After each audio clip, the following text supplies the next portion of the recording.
बच्चों, आज हम शुरू करेंगे विज्ञान में 7वीं क्लास का पहला अध्याय पादपों में पोषण। सबसे पहले तो हम इस अध्याय का जो नाम है उसी के बारे में थोड़ी चर्चा करते हैं। पादपों में पोषण। पादप पादप किसे कहते हैं? आपने 6th क्लास में भी पढ़ा होगा। पादप का अर्थ है पौधे।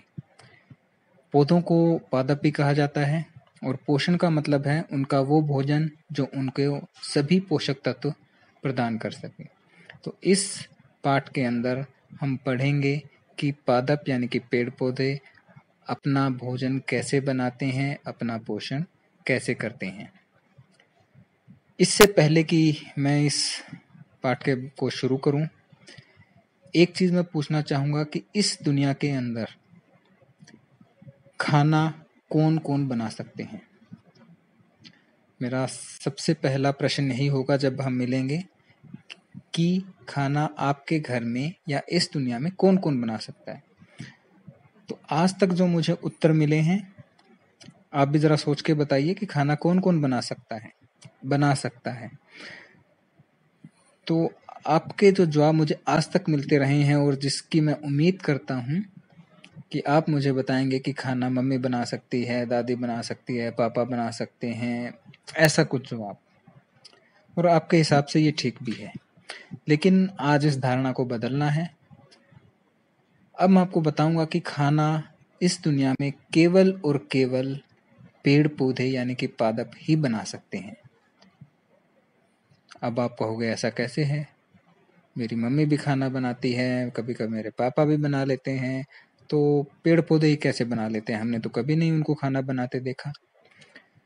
तो अब मैं आपको बताना चाहूंगा कि खाना बनाने और खाना पकाने में फर्क होता है।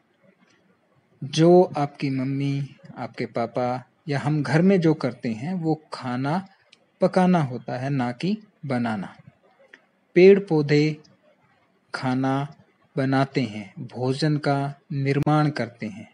तो इस दुनिया में अकेले पेड़ पौधे ही ऐसे हैं जो सबके लिए, सभी जीवों के लिए खाना बनाते हैं। बाकी सभी जीव किसी न किसी तरीके से पेड़ पौधों के ऊपर ही भोजन के लिए आश्रित हैं। अब मैं आपसे पूछना चाहूंगा कि भोजन की आवश्यकता ही क्या है? सभी जीवों को खाना खाने की क्या आवश्यकता है, क्या जरूरत है? इसका उत्तर हम पहले भी दे चुके हैं। आपको मैं दोबारा बताता हूँ। भोजन की आवश्यकता होती है हमें काम करने की ताकत के लिए। जो भी काम हम करना चाहते हैं उसके लिए हमें ऊर्जा चाहिए, ताकत चाहिए। वो ताकत हमें भोजन से मिलती है। शरीर के निर्माण के लिए, जब छोटा बच्चा होता है तो जब वो बड़ा होने लगता है तो शरीर अपना वृद्धि करता है। तो उस वृद्धि के लिए, उस निर्माण के लिए हमें भोजन की आवश्यकता होती है। हर रोज काम करते समय, खेलते समय शरीर के अंदर व बाहर कुछ न कुछ टूट फूट होती रहती है। तो उस टूट फूट की मरम्मत के लिए हमें भोजन की आवश्यकता होती है। इसके अलावा बीमारियों से, रोग से लड़ने के लिए, इन कीटाणुओं से सुरक्षा के लिए बहुत सारी चीजें हैं जो हमें भोजन से प्राप्त होती है, जैसे कि विटामिन या खनिज लवण। ये सब हम पिछली कक्षा में पढ़ चुके हैं। तो इन्हीं कारणों से हमें भोजन की आवश्यकता होती है। भोजन की आवश्यकता के बाद अब हम बात करेंगे पोषक तत्वों व पोषण की। पोषक तत्व हमारे भोजन के वे घटक हैं जो शरीर के लिए आवश्यक हैं। मुख्य पोषक तत्व होते हैं कार्बोहाइड्रेट, प्रोटीन, वसा, खनिज लवण, विटामिन। तो हमें वही भोजन करना चाहिए जिनके अंदर ये सभी पोषक तत्व हमारे शरीर को मिल सके। पोषक तत्व के बाद हम आते हैं पोषण के ऊपर। पोषण का अर्थ है जब हम भोजन ग्रहण करते हैं और उपयोग करते हैं, और भोजन ग्रहण करने से भोजन के अंदर जो पोषक तत्व है वो हमें प्राप्त होते हैं, तो इस विधि को हम पोषण कहते हैं। इसका अर्थ यह हुआ कि खाने के द्वारा या भोजन के द्वारा पोषक तत्वों को शरीर द्वारा ग्रहण करना पोषण कहलाता है। वो चाहे पोषण हम लें, चाहे वो पोषण पौधों को प्राप्त हो, चाहे वो पोषण किसी अन्य जीवों को प्राप्त हो। तो सजीवों द्वारा भोजन ग्रहण करने व इसके उपयोग की विधि को ही पोषण कहते हैं। इसके बाद हम बात करेंगे पोषण के प्रकार। पोषण मुख्यतः 2 प्रकार का होता है। स्वपोषण व विषम पोषण। स्वपोषण जैसा कि नाम से ही स्पष्ट है, खुद के लिए भोजन तैयार करके खुद को ही पोषित करना, मतलब अपना भोजन स्वयं बनाना व उसको ग्रहण करना। और इस दुनिया में ये काम केवल एक प्रकार के ही जीव कर सकते हैं, वो है पेड़ पौधे। तो पेड़ पौधे अपना भोजन स्वयं बनाते हैं, खुद खाते हैं, इसी कारण उनको स्वपोषी भी कहा जाता है। जो जीव अपना भोजन स्वयं बनाए और ग्रहण करें, उन जीवों को स्वपोषी कहते हैं। स्व मतलब खुद और पोषी मतलब ग्रहण करने वाले। दूसरे तरह का पोषण है विषम पोषण। विषम पोषण का अर्थ हुआ कि जब हम भोजन ग्रहण करें, वो भोजन किसी और द्वारा बनाया गया हो। यहाँ शब्दों पर ध्यान देना, बनाया गया हो, ना कि पकाया गया हो। तो जो हम भोजन करते हैं, चाहे हम सब्जी खाएं, चाहे हम रोटी खाएं, चावल खाएं, अंडे खाएं, कुछ भी खाएं, वो हमें दूसरों जीवों से मिलता है, ना कि हम खुद बनाते हैं। तो पेड़ पौधों के अलावा बाकी सभी जीव विषम पोषण के तहत आहार ग्रहण करते हैं, इसलिए उन्हें विषम पोषी कहा जाता है। तो इस दुनिया के अंदर लगभग सभी पेड़ पौधे सपोषी होते हैं। उनके अलावा अन्य जो जीव हैं, चाहे वो हम हैं, चाहे वो कुत्ते हैं, बिल्ली हैं, कोई भी अन्य जीव, वो सारे के सारे विषम पोषी होते हैं। अभी हमने पढ़ा कि पेड़ पौधे यानी कि पादप सपोषी होते हैं, अर्थात वो अपना भोजन स्वयं बनाते हैं। तो अब आपके मन में जिज्ञासा होगी कि वो अपना भोजन स्वयं कैसे बनाते हैं। तो उस प्रक्रिया का नाम है प्रकाश संश्लेषण। इंग्लिश में इसको फोटोसिंथेसिस बोलते हैं। ये वो प्रक्रिया है जो कि इस पृथ्वी पर जीवन का आधार है। जीवन का आधार क्यों है? क्योंकि इसी प्रक्रिया के कारण पौधे अपना भोजन बना पाते हैं, अपने अंदर सभी पोषक तत्वों को संग्रहित कर पाते हैं, जो कि बाद में अन्य जीवों को आहार के रूप में उपलब्ध होते हैं।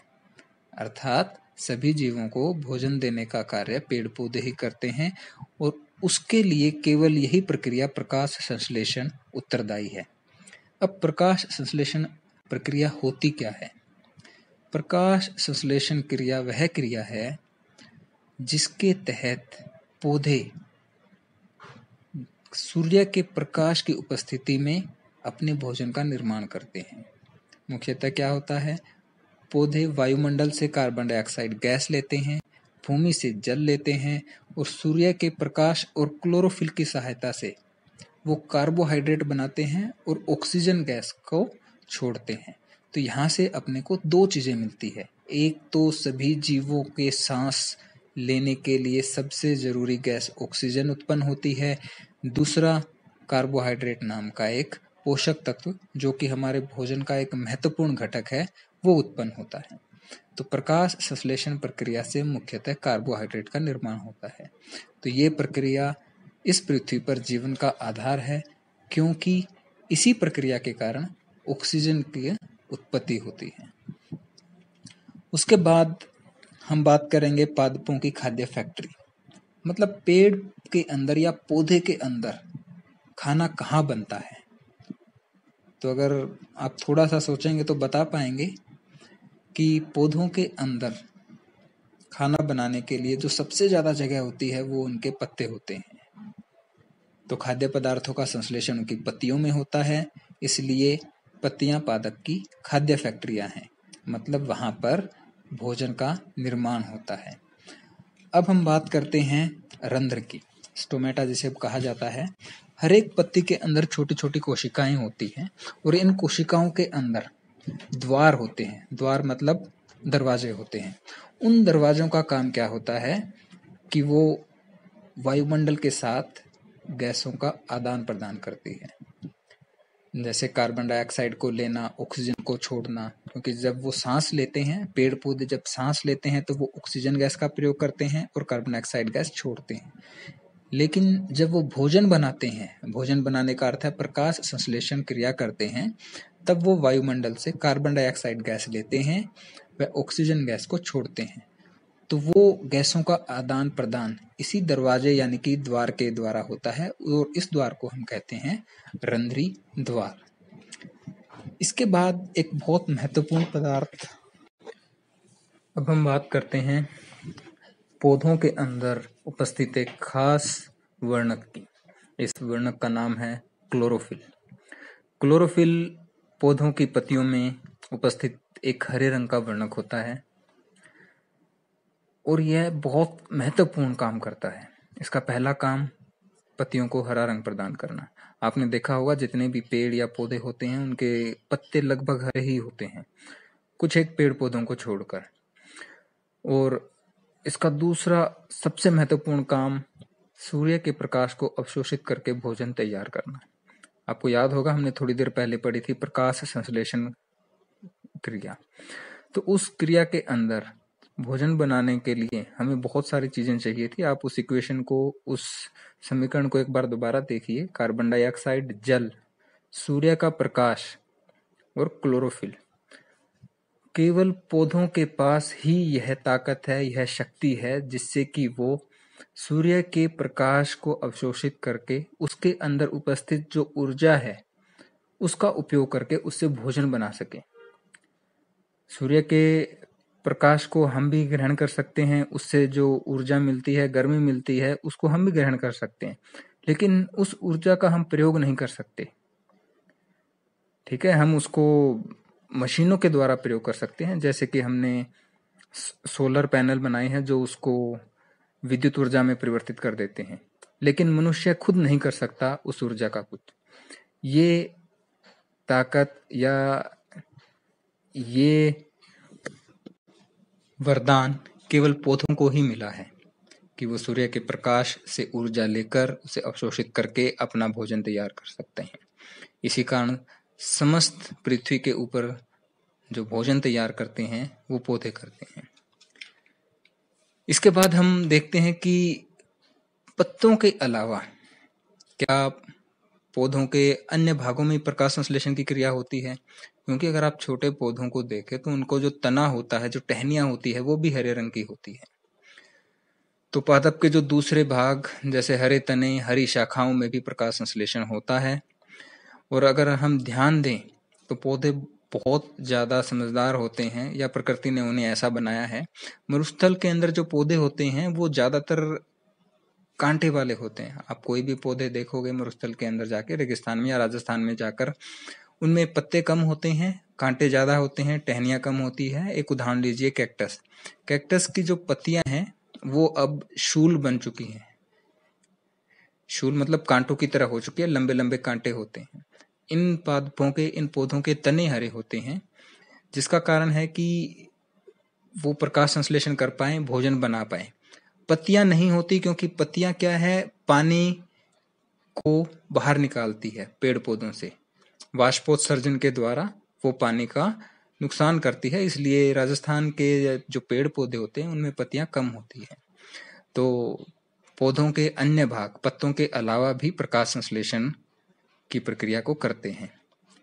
एक बात और है, कुछ पौधों की पत्तियां हरे रंग की नहीं होती, कुछ लाल होती है, कुछ अलग अलग रंग की होती है। तो क्या उनमें प्रकाश संश्लेषण होता है या नहीं होता, ये आपका काम है। आप मुझे सोचकर बताइए। जब मैं इसका अगला भाग लेकर आऊंगा तब तक आपको पता होना चाहिए कि जिन पौधों की पत्तियों का रंग हरा नहीं होता है, क्या उनके अंदर प्रकाश संश्लेषण होता है या नहीं होता।